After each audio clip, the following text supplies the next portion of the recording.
Final do culto, rapidamente tem que fazer uma reuniãozinha aqui. Queridos, eu quero convidar você a abrir a palavra do Senhor no livro de Efésios, como nós temos estudado esse texto. Abrir lá no capítulo 5, já estamos aí nos aproximando do fim. Eu acho que hoje é a nossa 17ª mensagem sobre o texto de Efésios.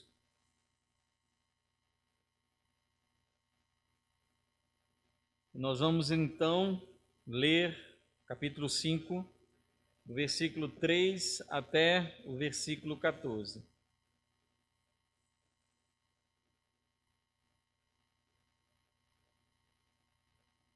Diz assim a palavra do Senhor: que a imoralidade sexual e toda impureza ou avareza não sejam sequer mencionadas entre vocês como convém a santos. Não usem linguagem grosseira, não digam coisas tolas nem indecentes, pois isso não convém, pelo contrário, digam palavras de ações de graça. Fiquem sabendo disto: nenhuma pessoa imoral, impura ou avarenta, porque a avareza é idolatria, tem herança no reino de Deus, de Cristo e de Deus. Não se deixem enganar com palavras vazias, porque a ira de Deus vem sobre os filhos da desobediência por causa dessas coisas. Portanto, não participem daquilo que eles fazem, porque no passado vocês eram trevas, mas agora são luz no Senhor. Vivam como filhos da luz, porque o fruto da luz consiste em toda bondade, justiça e verdade, tratando de descobrir o que é agradável ao Senhor. E não sejam cúmplices nas obras infrutíferas das trevas. Pelo contrário, tratem de reprová-las, pois aquilo que eles fazem em segredo é vergonhoso até mencionar. Mas todas as coisas, quando reprovadas pela luz, se tornam manifestas, porque tudo que se manifesta é luz. Pois por isso é que se diz: desperta você que está dormindo, levante-se dentre os mortos e Cristo o iluminará. Nos abençoa, Deus, com a reflexão dessa palavra, sejamos enriquecidos, abençoados e desafiados por ela nessa manhã, em nome de Jesus. Amém. Como nós temos, queridos, estudado o texto do apóstolo Paulo aos irmãos em Éfeso, e ele tem então, a partir do capítulo 4, capítulo 5, capítulo 6, falando sobre os desdobramentos práticos daquela doutrina que ele ensinou nos capítulos 1 a 3 de Efésios. E nós concluímos então a reflexão anterior, no domingo retrasado, quando nós falamos então sobre o texto de Efésios. Nós concluímos esse capítulo falando sobre imitar a Deus. Se nós não queremos errar na nossa vida, se nós não queremos ter atitudes equivocadas, se nós não queremos cometer aquilo que vai contra a palavra, é muito fácil. É só você fazer aquilo que Deus faria. Esse é o padrão estabelecido por Deus que deve conduzir as relações da igreja e as nossas relações fora da igreja. Como nós podemos ser homens de Deus, mulheres de Deus, bons pais, boas mães, bons cidadãos, segundo a orientação da palavra? Imitando Deus, fazendo como Deus faz, fazendo o que Deus faria, agindo como Ele agiria. Então, nos momentos de crise, de conflito, de tentação, de provação, a grande maneira de resolver essas coisas sem termos prejuízo na nossa vida espiritual é imitando Deus, é fazendo o que Deus faria. Dentro das relações da igreja, nós devemos ser guiados pelo Senhor. É isso então que Paulo ele está nos orientando lá no começo do capítulo 5, concluindo então aquele trecho que nós falamos sobre santidade. Você quer se manter de uma maneira santa? Você quer ser puro no meio de uma sociedade tão corrompida, tão perversa, né? Como nós vemos aqui com a irmã Antônia, que nem as crianças mais, nem os idosos, eles se respeitam mais, são tratados com desprezo, com desrespeito, seja a fase da infância que traz aquela desproteção, de você estar completamente desprotegido, e também na fase do idoso, da terceira idade, onde você também não tem como se defender, e nem mais isso é respeitado em nossa sociedade, né? Eu estava lendo em um país da América Latina, não lembro se Colômbia, né, está sendo aprovado o casamento entre crianças e adultos. Então, crianças a partir de 14 anos vão poder se casar com um homem de 40, de 50 anos, sem problema nenhum. Então, assim, são coisas absurdas que nós encontramos em nossa sociedade. Então, como a igreja ela deve se colocar? Como a igreja deve se posicionar em relação a todos esses desafios que nós hoje enfrentamos em nossa sociedade? Imitando Deus, sendo como Ele. Não tem outra maneira, não tem outra opção. Não é imitar político fulano, não é imitar professor cicrano, é imitar a Deus. Esse é o padrão que a palavra estabelece para os crentes então viverem nesse mundo. E a partir do capítulo 5, né, como nós vamos ler, como nós lemos a partir do versículo 3, ele vai continuar falando, o apóstolo Paulo, sobre a vida cristã na igreja e sobre a vida cristã entre aqueles que não conhecem a Deus. Como nós devemos, o apóstolo Paulo ele continua esse tema, devemos nos comportar na igreja entre os santos e como nós devemos então nos comportar entre aqueles que não conhecem a Deus, é aquilo que ele vai falar a partir do versículo 3 do capítulo 5.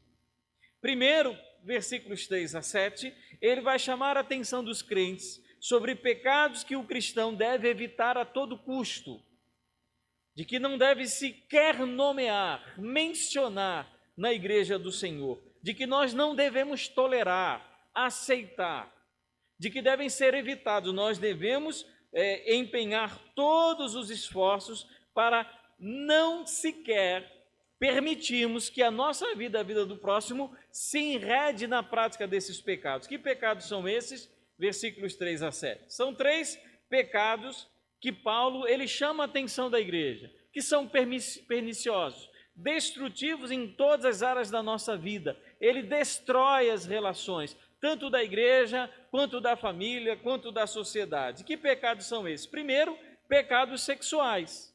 É como ele começa dizendo a imoralidade sexual e toda a impureza. Ele diz o seguinte: pecados de ordem sexual, eles devem a todo custo ser evitados pelos crentes. E o que é um pecado sexual, de acordo com as palavras que o apóstolo Paulo usa nesse versículo? Pecado sexual é todo tipo de relação sexual que foge dos limites e padrões estabelecidos por Deus. O casamento entre um homem e uma mulher. Esse é o padrão da experiência da sexualidade para o ser humano, que Deus estabeleceu a partir da criação do homem e da mulher. Toda relação que foge desse padrão, ela é contrária à palavra de Deus e a igreja deve empenhar todos os esforços para que não haja no povo de Deus esse tipo de cometimento de pecado, de homossexualismo, de adultério, de fornicação, sexo fora das relações do casamento, entre pessoas do mesmo sexo, ou como a nossa sociedade hoje começa a trabalhar com crianças, com adolescentes. Tudo isso a igreja ela deve fugir, deve evitar, deve envedar todas as forças necessárias para que isso jamais faça parte do povo de Deus. Um dos grandes pastores, eu não vou citar o nome dele, porque eu tenho medo de errar, mas é um grande pastor, talvez não conhecido dos irmãos. Ele faleceu, o pastor não é brasileiro, ele faleceu e quando ele faleceu se veio à tona uma série de pecados sexuais que ele cometia. Toda a vida um homem respeitado, um homem que frequentava os círculos maiores dos grandes movimentos evangélicos, de pregação, de encontros e tudo mais, um homem, grande escritor, ao fim da sua vida, ele foi pego como, na verdade, um adúltero, um homem que explorava sexualmente mulheres, usando o dinheiro, inclusive, da igreja para sustentar garotas de programa. Pecados sexuais. É algo pernicioso, algo que destrói tanto a nossa relação como indivíduo, quanto o casamento, quanto a igreja. Quantos pastores nós não conhecemos envolvidos em escândalos sexuais? Alguns da minha época, alguns que eu assistia quando eu era criança, que eu nem evangélico era, mas às vezes a gente ligava a televisão e aquele grande homem de Deus se envolveu em pecados sexuais. Um dos grandes homens conhecidos da minha época, Caio Fábio, se envolveu em um escândalo sexual. E quantos outros que nós não conhecemos, por causa do sexo, não destruíram a sua vida, a vida da sua família e a vida de muitos crentes. O meu pastor, aquele que me pastoreou, ele se envolveu em escândalo sexual, em adultério.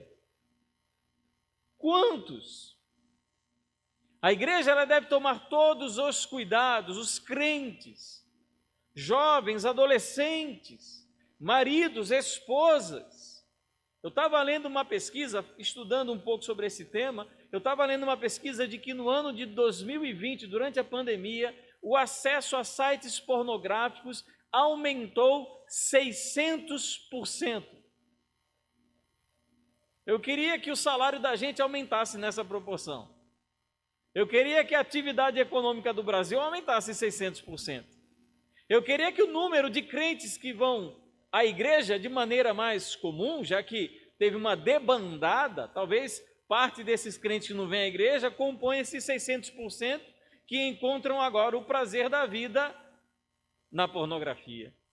Quisera eu que o número de frequentadores de igreja aumentasse 600%. Mas não, o que aumenta é o número de acesso à pornografia. Isso é complicado. A pornografia vicia, ela destrói a sexualidade sadia criada por Deus, destrói famílias, corrompe a nossa juventude e os adolescentes. Eu lembro que na minha época, quando eu era criança, revistas de pornografia eram colocadas na banca com tarja, para que crianças não tivessem acesso. Hoje você basta ligar o seu celular, e a imagem que na minha época era pornográfica, hoje é completamente aceitável. Basta você olhar o carnaval. As mulheres praticamente nuas, quando não nuas, se exibindo em horário nobre. E a igreja assiste tudo isso. Muitas vezes os apelos sexuais vêm das próprias irmãs que frequentam a igreja, na maneira como se vestem, na maneira como se comportam, igualmente os homens. Esse tipo de pecado, ele deve ser evitado de todas as maneiras pelo povo de Deus. Segundo o pecado que é citado, o pecado da avareza. A avareza, de acordo com o próprio texto, é idolatria. E se o povo de Deus é aquele povo que serve a um Deus, ao Deus verdadeiro, ele não deveria ser um povo avaro, um povo avarento, um povo que ama o dinheiro. Então, o pecado sexual a igreja deve evitar, lutar contra, empenhar com todos os esforços esse tipo de comportamento, orientar os nossos jovens, os nossos adolescentes, sobre esse tema tão complicado que é a sexualidade. De meninas, é muito grande o número de meninas, de moças, que hoje se tornam bissexuais e lésbicas. É muito grande, os irmãos ficariam pasmos. E o pai e a mãe espera para correr atrás do prejuízo, quando a filhinha chega com a amiguinha da escola dizendo que é a sua namoradinha. Ou quando o filhinho chega dentro de casa com outro amiguinho dizendo que ele é o namoradinho. E muitas vezes por uma imposição social de que nós não podemos ser preconceituosos, devemos ser tolerantes, nós vamos aceitando esse tipo de coisa, esse tipo de comportamento. Lembrando que a Bíblia, ela vai contra tudo isso. A avareza é a idolatria, amor ao dinheiro. Pessoas que amam ao dinheiro, Alguns pensam de maneira errada que diabo é o inimigo de Deus. Não é. O grande inimigo de Deus é o dinheiro, porque ele consegue proporcionar muitas coisas que Deus consegue. Pode proporcionar saúde, pode proporcionar alegria, prazer, satisfação, segurança, tudo aquilo que Deus propõe, tudo aquilo que Deus produz, tudo aquilo que Deus dá, nós podemos encontrar no dinheiro, só que de uma maneira muito efêmera e muito instável. Mas há aqueles que se apegam com todas as forças aos bens materiais. E outro pecado, o pecado da língua. E quando ele fala sobre o pecado da língua, há vários adjetivos para o pecado da língua: grosseria, tolice e indecência. Não é apenas, amados, falar palavrão ou contar piadas jocosas ou de duplo sentido que nós podemos tratar como pecado da língua, mas só o fato de você usar a sua língua para ferir, magoar, destruir alguém, já é sim uma maneira pela qual você não pode usar a sua língua.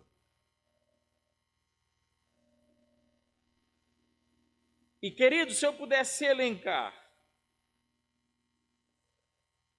dentro das nossas relações sociais, um grande problema, um deles, com certeza é a língua.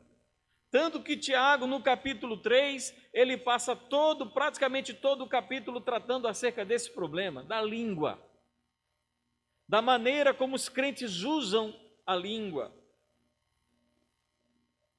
Ao contrário, sejam por palavrões, malícias, mentiras, enganos, defraudações, gracejos imorais, tudo aquilo que pode ser enquadrado daquilo que Paulo chama coisa tola, indecente, grosseira, esse tipo de linguajar não pode fazer parte do povo de Deus. O crente verdadeiro, ele usa a sua língua, a sua boca, para produzir ação de graças, coisas que agradam e glorificam o nome de Deus. Então, quais as razões? É o que Paulo, então, apresenta agora para nós fugirmos desses pecados. Primeiro, ele diz, porque isso não convém aos santos. Isso não é uma coisa boa, isso não está de acordo com aqueles que se declaram pessoas santas, nem os pecados sexuais, nem a idolatria ao dinheiro e nem o mau uso da língua. Isso não convém para nós como povo de Deus. Quem ama a Deus, na verdade, odeia essas coisas. Lembrando que santidade significa, primeiro, separação. Nós não somos santos, não fomos santificados por Deus. A primeira figura que a santidade traz é a ideia de separação. Nós não podemos cometer essas coisas porque nós já fomos separados delas. Não devem fazer mais parte da nossa vida, dos nossos investimentos pessoais, do nosso tempo, dos nossos diálogos, das nossas conversas, das nossas ambições, porque elas já foram tiradas, já fomos apartados dessas coisas. Mas não apenas santidade significa separação, como santidade significa também pureza, porque sexualidade desvairada, descabida, avareza e a língua torpe, elas trazem impureza, elas comprometem o nosso relacionamento com Deus, e santidade significa pureza. Ser santo é ser puro, então se ser santo é ser puro, os meus olhos, o meu coração, a minha mente, ela vai se voltar para aquilo que produz pureza. Por isso, como diz o apóstolo Paulo, não convém, não está de acordo com aquilo que Cristo fez por mim, não está de acordo com aquilo que eu manifesto através da minha vida, que eu sirvo a Cristo, que eu pertenço a Ele, que eu sigo a Ele. Então não convém, porque não deve fazer parte das nossas relações como cristãos. E é muito interessante Paulo chamar a atenção sobre isso, porque nós vivemos num mundo que valoriza o sexo, que valoriza o dinheiro, e que valoriza todo tipo de palavra e piada imoral. E ele está chamando a atenção. de que nós vivemos nesse tipo de mundo, de que você vai na praia com seu filho, você vai encontrar duas mulheres se beijando loucamente.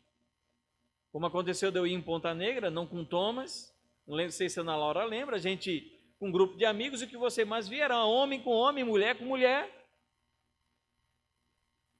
E tudo isso, aceite, seja tolerante, não julgue. Deus ama todo mundo, então aceite esse tipo de situação. O que Paulo está dizendo? Primeira coisa, proteja a sua vida, proteja a sua família, proteja o seu coração. Faça a sua parte. Acho que tudo começa nesse princípio da nossa responsabilidade. O homem é responsável por si mesmo. É um dos grandes princípios batistas.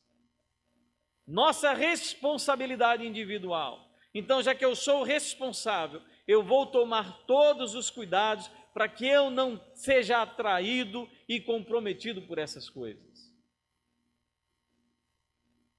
Então, primeiro, ele fala, isso não convém a vocês. Segundo, ele diz que nós não devemos praticar essas coisas porque existem outras coisas melhores a serem feitas. Melhor do que usar mal a língua é usar a língua para a glória de Deus, como ele fala, em ação de graça. Melhor do que adorar ao dinheiro é usar o dinheiro que tem para ajudar ao próximo. Efésios capítulo 4, versículo 28, aquele que roubava não roube mais, antes trabalhe para ter com que ajudar aqueles que passam por alguma necessidade. Melhor do que fazer essas coisas é então empenhar nossos esforços naquilo que Deus considera reto, justo e bom. Em terceiro lugar, por que nós não devemos praticar, por que devemos fugir desses pecados? É porque quem pratica tais coisas será por Deus julgado. É por causa do pecado que os ímpios serão condenados, versículo 6.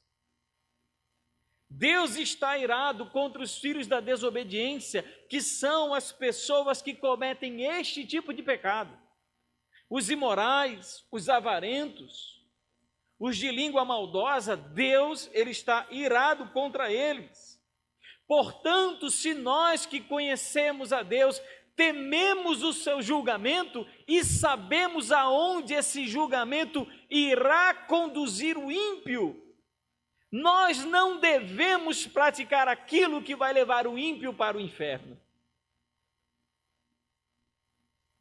Se alguém está sendo condenado eternamente por conta desses pecados, por que deveria eu, conhecendo e amando a Deus, cometer e praticar aquilo que vai levar as pessoas à condenação? Sabendo que Deus está irado contra aqueles que praticam e cometem esse tipo de comportamento, porque eu, conhecendo, amando a Deus, vou fazer aquilo que há de conduzir pessoas à perdição.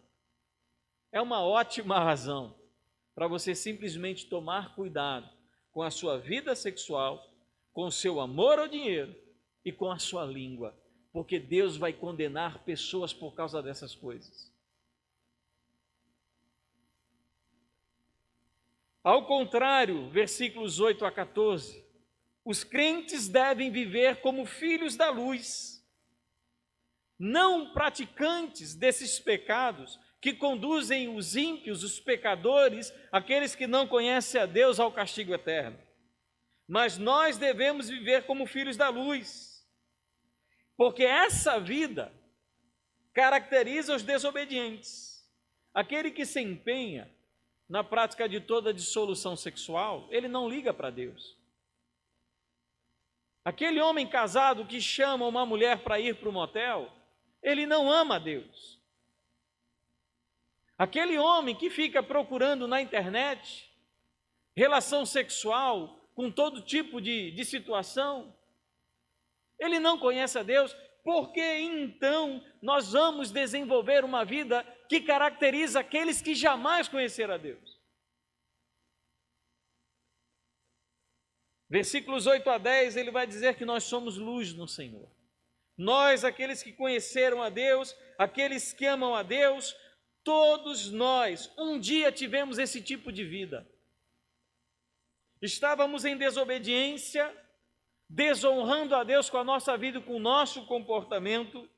Vivíamos em trevas, mas isso, de acordo com o apóstolo Paulo, isso é passado. Porque no passado vocês eram trevas, mas agora vocês são luz no Senhor. Não vamos retornar à prática daquilo que caracteriza uma vida que nós não temos mais. Toda vida longe de Deus é vida em trevas, não importa o quanto ela procure se manifestar nos lugares mais claros desse mundo. Não importa o tipo de vida prazerosa e satisfatória que ela julgue levar, toda vida longe de Deus é uma vida em trevas. E nós levávamos essa vida. Mas agora, é o que o apóstolo Paulo está dizendo, nós somos luz no Senhor. Esse passado já não existe, já não pertence mais àqueles que foram alcançados pelo amor salvador e transformador de Jesus.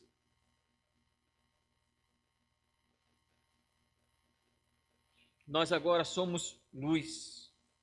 Conclusão, já que nós não somos mais esses filhos da desobediência, nós devemos então viver como verdadeiros filhos da luz. E o que é então viver como um filho da luz?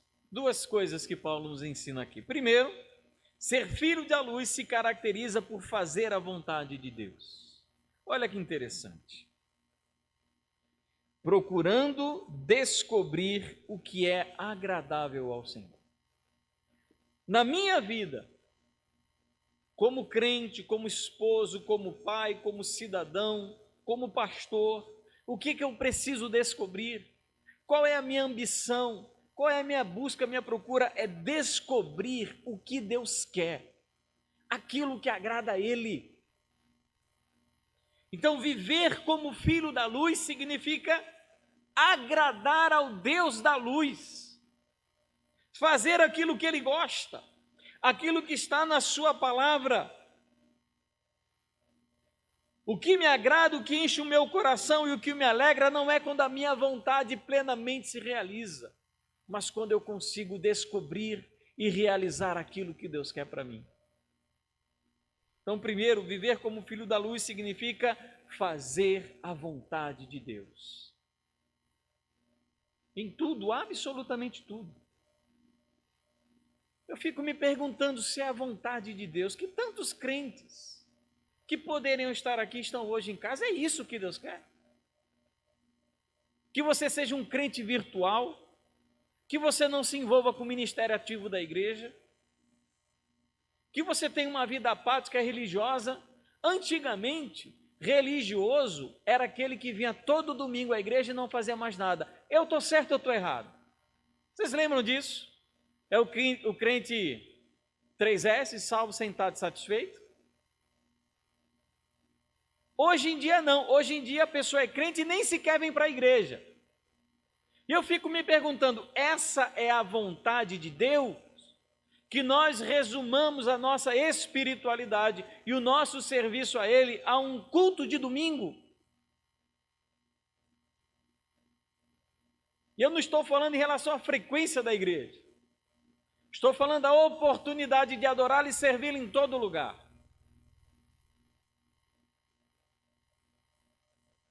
A vida da luz se caracteriza por pessoas que têm como intenção principal, como objetivo focal, principal da vida, realizar aquilo que Deus quer. Aquilo que está na palavra, aquilo que está escrito na palavra. Agradá-lo, fazer aquilo que Ele gosta. Esse é o objetivo do Filho da Luz. Só que parece que a gente vive hoje num mundo em que desobediência deixou de ser problema. Desagradar a Deus, a gente não está nem aí nas nossas escolhas. Nós vivemos uma época tão hedonista, tão egoísta, que o que importa é realizar aquilo que eu quero, que se dane Deus, que se dane palavra, que importa é o que eu quero, o que importa é o meu desejo. Eu amo a Deus se Deus servir para realizar aquilo que eu quero. Eu vou para a igreja, essa igreja for boa para mim. Eu vou para a igreja, eu vou para o culto, se eu tiver prazer, se eu tiver alegria. É como se pergunta aí, meu irmão, o culto foi bom para você? Não me importa se o culto foi bom para você. O que importa é se o nome de Deus for adorado, porque estamos aqui não por causa de nós mesmos, estamos aqui por causa dele. E aparentemente desobediência deixou de ser um problema. A gente lembra de pecado no finalzinho da nossa oração e daquela maneira bem genérica, englobando todos os pecados possíveis que nós fizemos durante a nossa vida, sem absolutamente nenhuma contrição sincera. A gente não está de fato arrependido, mas é muito feio, não é verdade? É muito feio você orar e não pedir perdão a Deus. É muito desagradável. A gente perde como é que chama? A gente perde a seriedade da oração se não inclui o final com pedido de perdão. Mas eu não estou realmente arrependido? Nem lembro, foram tantos pecados que eu não sei nem nomear.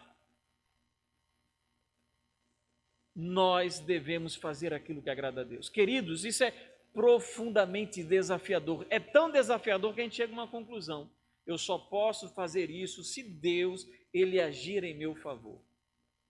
Por isso que o Espírito Santo nos foi dado. Para que fazer a vontade de Deus fosse possível, não é natural. É a ação do Espírito em nós que nos conduz ao deleite da experiência de fazer aquilo que Deus quer, mesmo que isso custe a nossa própria vida. E segundo, ser filho da luz se caracteriza por, como o próprio Paulo fala, por toda bondade, por toda justiça e por toda verdade.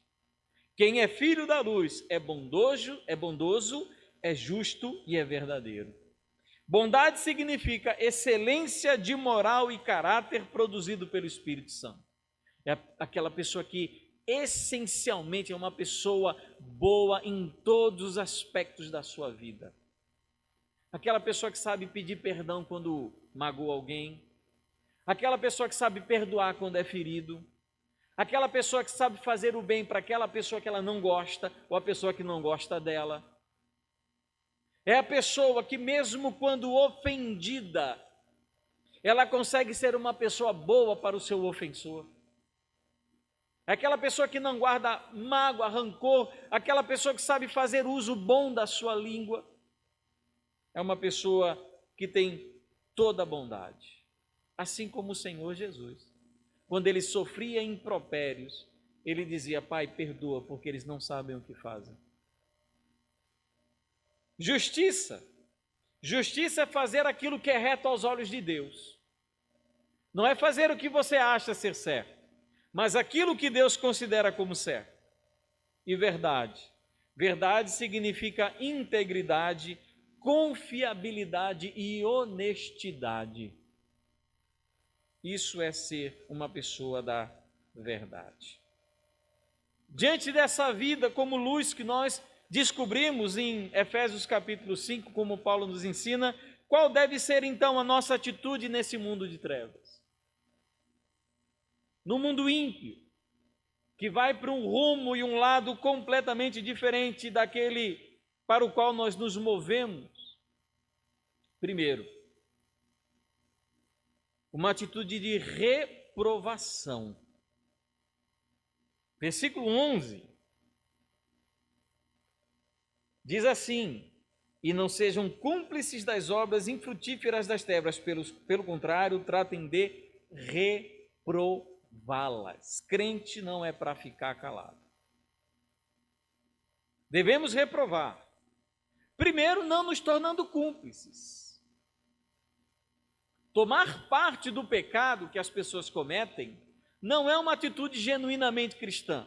Fazer o que eles fazem, desobedecer como eles desobedecem, estar num ambiente onde o pecado graceja, onde o pecado ele toma todo o corpo e todo o espaço, e você se mantém impassível como se nada tivesse acontecendo, é se tornar cúmplice. Salmo 1, bem-aventurado o homem que não anda segundo o conselho dos ímpios, não se detém no caminho dos pecadores e nem se assenta na roda dos escarnecedores. Você percebe que existe uma movimentação nesse texto? Bem-aventurado o homem que não anda segundo o conselho dos ímpios, não se detém no caminho dos pecadores, ele não para dar atenção e nem se assenta, ou seja, estava andando, parou e sentou e agora está conversando como se fosse qualquer um deles. Devemos reprovar, desmascarar esse tipo de prática e comportamento à luz da palavra de Deus. Falar que as coisas de fato estão erradas, que Deus desaprova. Agora, obviamente, nós devemos fazer a nossa reprovação de uma maneira amorosa, sem querer ser aquele santarrão, aquele sabe-tudo, aquele perfeitão, até porque nós não somos perfeitos, mas com todo amor repreender e mostrar o que Deus pensa sobre essas coisas. Obviamente, nós como crentes não perseguimos, menosprezamos e desprezamos aquelas pessoas que têm um comportamento sexual diverso daquele que nós como igreja defendendo a palavra do Senhor, acreditamos. Nós não acreditamos que Deus abençoe um casamento entre uma mulher e outra mulher, entre um homem e outro homem. Nós devemos reprovar sem desprezar as pessoas. Mas nós devemos reprovar o roubo, a desonestidade, a falta de respeito, a falta de amor para com o próximo. E a igreja ela deve ter essa voz profética de se levantar contra tudo isso, porque ela é boa, porque ela é justa e porque ela é verdadeira. Então vamos ensinar sobre bondade, vamos ensinar sobre justiça e sobre verdade. Agora o cara, ele chega no trabalho, com meia hora de atraso, vai tomar aquele café de mais 45 minutos, aí, na reunião do sindicato, quer falar em verdade e justiça, é uma piada. Como funcionário público, eu vejo isso. Aquele colega, o horário é 8, chega às 8h15, 40 minutos no café, depois mais 15 de papo, até chegar a começar a fazer jus ao que ele recebe do pagador de impostos, vai 1 hora. Aí tem a reunião do sindicato, justiça, justiça. Quer falar de justiça, meu irmão? Chega no seu horário, use o seu tempo de intervalo, trabalhe de maneira aplicada como você é pago para fazer. Aí, claro, sai meia hora antes, né? Porque alguma coisa sempre acontece. Devemos reprovar. Agora, nós precisamos ter autoridade para reprovar essas coisas. O que incomodava os fariseus com Jesus, meu irmão? O que incomodava? Era que Jesus falava o que ele falava? Jesus falava mentira? Não. Ele falou acerca da espiritualidade dos fariseus, ele mentiu? Não. Ele falava sobre perdão, ele mentiu? Não. O que incomodava? É porque ninguém podia acusar Jesus. Ele não dava motivo e razão para escândalo. E isso incomodava. O que o texto da palavra do Senhor diz? Eles tentavam pegar Jesus em alguma falta, porque na palavra não tinha como pegar, na hermenêutica, na teologia, na doutrina, na exposição do assunto, não tinha como pegar Jesus. Vamos pegar onde? Ele deve ter algum podre por trás. Não conseguiam, porque Jesus tinha plena autoridade para falar o que ele falava, porque ele tinha uma vida íntegra. O que incomoda esse mundo é quando o crente ele fala da justiça e ele é justo. É quando o crente fala sobre verdade, ele é verdadeiro. É quando o crente fala de honestidade, ele é honesto, porque não tem como apontar. Agora, se a gente fica a cara desse mundão, dos ímpios, dos pecadores, que não respeitam leis, que não respeitam as pessoas, Que autoridade a gente tem para levantar a nossa voz profética e pregar contra todo esse tipo de impureza e imundícia? Eu não sei se vocês sabem, mas o número de divórcios entre casais evangélicos é o mesmo número de divórcio entre os ímpios. Em média, 50% dos casais evangélicos que se casam acabam se divorciando, o mesmo número que acontece entre os pagãos. Que autoridade nós temos para falar que casamento é uma bênção? Que casamento é projeto de Deus? Que casamento é bênção do Senhor? A autoridade, a igreja precisa de autoridade para reprovar essas coisas erradas. Sabe por quê? Porque a autoridade faz você brilhar. Presença de Deus em você. As pessoas vão procurar, vão dizer, irmão, peraí, mas ele é honesto. Não, mas procura, deve ter alguma coisa com a mulher dele, ele deve estar traindo a esposa. Se não, não está, ele ama a esposa, é um pai, bom. E vão procurar o que? Nada. Agora, muitas vezes, os crentes passam o tempo todo ocultando a vida réproba e ímpia que levam fora da igreja. Escondem com medo de que apareça, assim como nós conhecemos muitos políticos e alguns evangélicos que amam fazer isso. Temam, vivem com medo que a verdade venha à tona. Ah, meu Deus, se o povo do Senhor tivesse essa autoridade para se levantar com reprovação a esse mundo ímpio e caído, as coisas seriam diferentes. Reprovação. Segundo, iluminação. Quando as obras das trevas são manifestas? Quando a luz brilha. É o que Paulo está dizendo a partir do versículo 11. O que faz com que as obras das trevas sejam manifestadamente ruins? Quando a igreja ela produz, ela promove, ela ensina um tipo de vida diferente, que tem valor e que leva, que conduz as pessoas para Deus. Aí as obras das trevas ficam manifestas. A luz tem esse poder de mostrar como as coisas são, de mostrar onde está a verdade e onde está a mentira.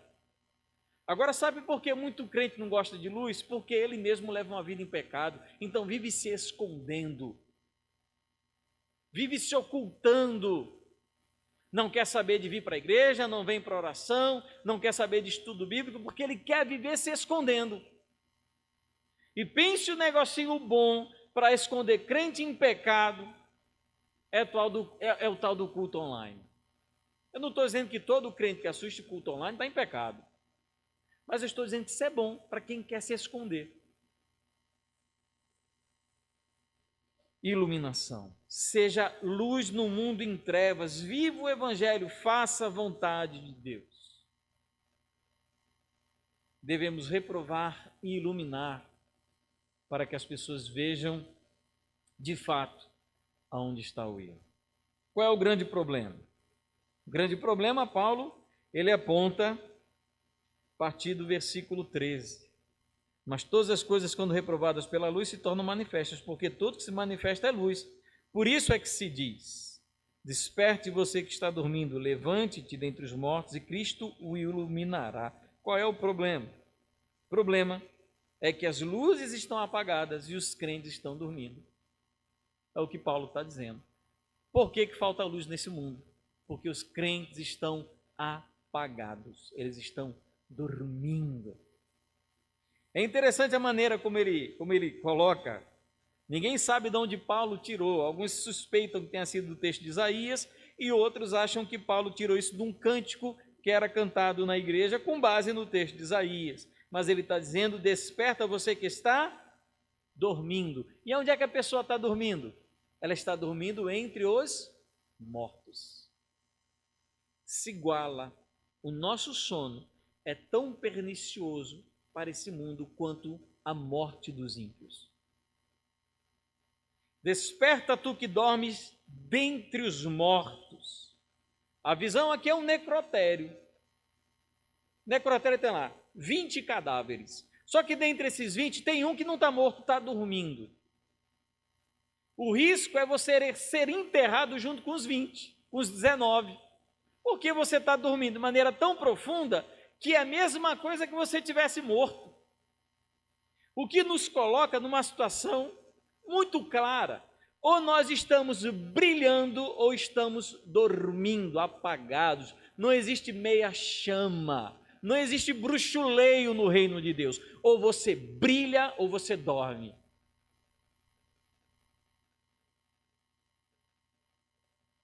Interessante, o crente confundido com o morto. Quantos, amados, cristãos não estão como mortos, dormindo, apagados, alheios, né? A visão do morto, daquele que dorme, é estar alheio a tudo. Alheio, indiferente. É como se nada fosse com ele. É como se nada mexesse com ele, nada causasse impacto, nada, absolutamente nada. Está dormindo. Há uma forte, queridos, exortação aqui, um comando. Desperte, levante-se. É interessante que ele não fala espírito desperta, espírito levante, ele disse para o próprio crente, para a pessoa que está dormindo, acorda. Levanta daí, já bastou de dormir. Seu sono já deve ter acabado, agora levanta, desperte. Seja iluminado por Cristo, porque nesse mundo nós não somos sol, nós somos lua. A lua brilha porque ela recebe a luz do sol. Nós não somos sol, nós precisamos de Cristo para brilhar. Por isso que ele fala, desperte, levante-se dentre os mortos e Cristo o iluminará. Só brilhamos quando estamos ao lado de Cristo. E estar dormindo é estar distante dele. Quantos amados de nós não estamos assim, dormindo? Parece que não é nada com a gente. Estamos bem. Pensa, o negócio que eu gosto de muitas coisas na minha vida, mas tem uma que eu gosto demais. Dormir. Dormir é muito bom. Aí depois daquele almoço, aquela feijoada pesada, um sono numa rede, é muito bom, não é? E quando você dorme, você esquece de tudo. Isso é algo tão importante que quando a gente tem algum problema, a gente às vezes nem consegue dormir. E quando a gente dorme, a gente esquece. E tem muito crente que continua dormindo. Alheio, absorto, imprestável, inutilizável, porque está dormindo. E quando a gente dorme, a nossa luz se apaga. Que essa palavra, queridos, sacuda a nossa vida. Sacuda, balance, nos desperte, acorde. Dormir é bom, mas tem o seu tempo. Descanso é bom, mas tem a sua quantidade. Concluindo, queridos, como temos nos comportado nesse mundo em trevas? De fato, fazemos diferença pela luz de Cristo que brilha em nós? Ou então somos simpáticos ao pecado que as pessoas cometem? Somos covardes, tímidos em relação à nossa atitude de reprovação com aquilo que eles dizem? Como diz Mateus capítulo 5, versículo 16: assim brilhe também a luz de vocês diante dos homens, para que vejam as boas obras que vocês fazem e glorifiquem o Pai de você que está nos céus. Nós fomos chamados para isso. Nós fomos convocados por Deus para brilhar no meio de uma sociedade em trevas. E muitas vezes, amados, a luz que o Senhor brilha através de nós é a única luz que essas pessoas vão ver. Vamos orar, pedir que Deus, Ele nos desperte, nos levante e nos faça brilhar.